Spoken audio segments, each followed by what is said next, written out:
setelah aku lebih lagi belajar dalam ilmu-ilmu di Islam ini, ternyata memang Islam itu satu, yang aku tahu Islam tuh agama yang sempurna menurut saya. Semua pedoman pertanyaan yang kita butuhkan tuh ada di situ gitu ya, detail gitu. Nah, kedua, Islam tuh agama yang fitrah banget. Jadi ketika agama fitrah ya itu kan kita selalu mencari kebenaran ya. Jadi nggak ada pertentangan di dalamnya itu, nggak ada juga yang ngelawan fitrah kita tuh, nggak ada gitu di ajarannya. Kemudian ternyata Islam tuh ya agama para nabi dan rasul selama ini dari awal sampai akhir nabi kita ya itu sebenarnya yang dibawa oleh Islam, nilai ketauhidan itu sebenarnya, makanya Islam itu agamanya para nabi dan rasul gitu. Nah kemudian yang saya lihat Islam itu juga agama yang fair, yang adil gitu. Ketika itu kebenarannya itu yang disampaikan gitu, nggak ada yang direkayasa, direvisi, diganti dan sebagainya. Kemudian aku lihat juga Islam tuh agama ilmu banget ya.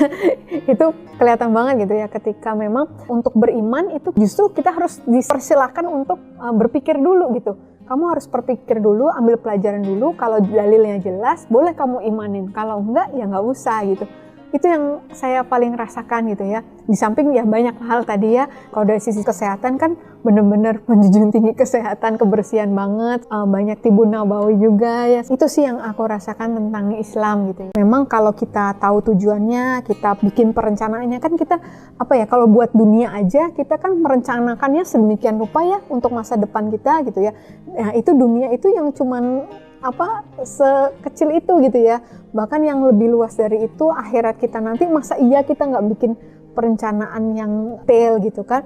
Sebisa mungkin selalu cari gimana jalan untuk bisa kita melakukan kebaikan, amal soleh gitu, sekecil apapun gitu. Jadi karena kita lagi tujuannya adalah mengumpulkan bekal buat di akhirat nanti kan, bukan untuk yang dunia sekarang gitu. Kalau dunia aja kita bisa segitu prepare-nya gitu, kenapa kita nggak lebih prepare untuk yang urusan di akhirat. Dan memang kan hadis riwayat Ibnu Hibban itu bilang ya, barang siapa yang sudah berada di jalan yang benar, di jalannya Allah, itu berlarilah gitu kan. Kalau sulit ya berlari kecil lah, kalau itu masih berat ya berjalan gitu kan. Kalau perlu tuh ya merangkak gitu, tapi jangan kita tuh berhenti atau kita berbalik arah, apalagi ya nauzubillah. Itu sih waktu itu saya pegangannya. Kemudian kalau ayat mungkin di Quran surat Muhammad tuh ayat 7 dibilang kan, wahai orang-orang beriman, jika kamu menolong agama Allah, nah niscaya dia akan menolong engkau dan menetapkan kedudukanmu gitu ya. Jadi itu jadi pegangan saya aja ya. Sebenarnya Allah kan nggak perlu ditolong ya, agama ini juga nggak perlu ditolong sebenarnya, ada nggak ada kita gitu kan. Tapi masya Allah karena saya butuh pertolongan Allah, makanya ya udah ini yang bisa saya lakukan gitu ya. Sekecil apapun tadi. Mungkin apa ya, dengan sebatasnya ilmu saya juga gitu ya, kalau itu bisa bisa berdampak positif buat lingkungan sekitar, buat orang lain, alhamdulillah kayak gitu sih.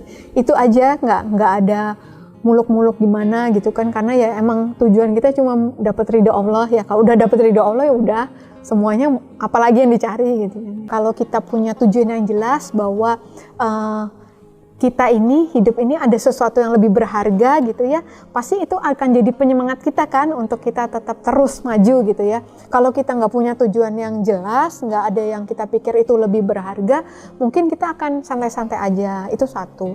Yang kedua, kita itu udah punya sebenarnya petunjuknya, panduannya. Kan katanya dibilang ya di surat Al-Baqarah itu di awal 1-5 kalau nggak salah, bahwa orang yang mendapat petunjuk itu orang yang beruntung gitu ya.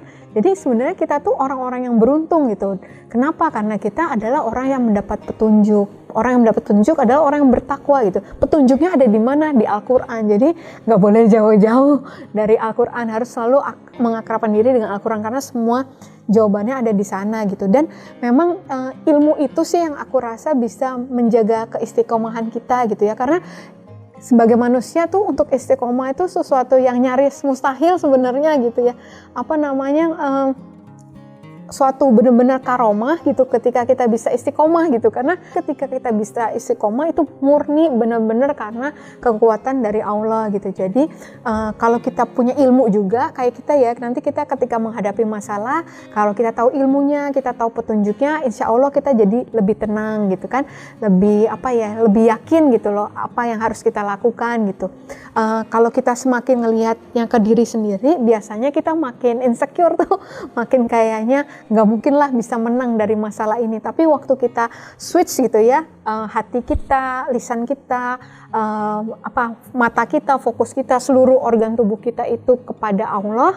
Nah di situ biasanya justru jalan keluarnya tuh ada gitu, bahkan dari arah yang kita tidak sangka-sangka ya gitu, karena Allah itu janji Allah sih untuk orang yang bertawakal gitu kan ya, Allah akan kasih jalan keluarnya. Ilmu itu sih yang jangan sampai teman-teman berhenti gitu ya, jangan pernah puas dengan yang dicapai sekarang gitu kan, dengan amal kebaikan, amal soleh kita juga udah, kalau amal soleh itu lupain aja gitu. Justru kita harus ingat itu kita udah salah apa gitu ya, kita istighfar gitu. Kalau kita bangga sedikit aja, kita sombong sedikit aja, itu Allah nggak suka ya. Allah bahkan nggak bisa masuk surga kalau kita sombong gitu dengan apa yang ada pada kita itu sih. Dan sebisa mungkin kita cari kesempatan untuk melakukan amal kebaikan, amal soleh itu sih.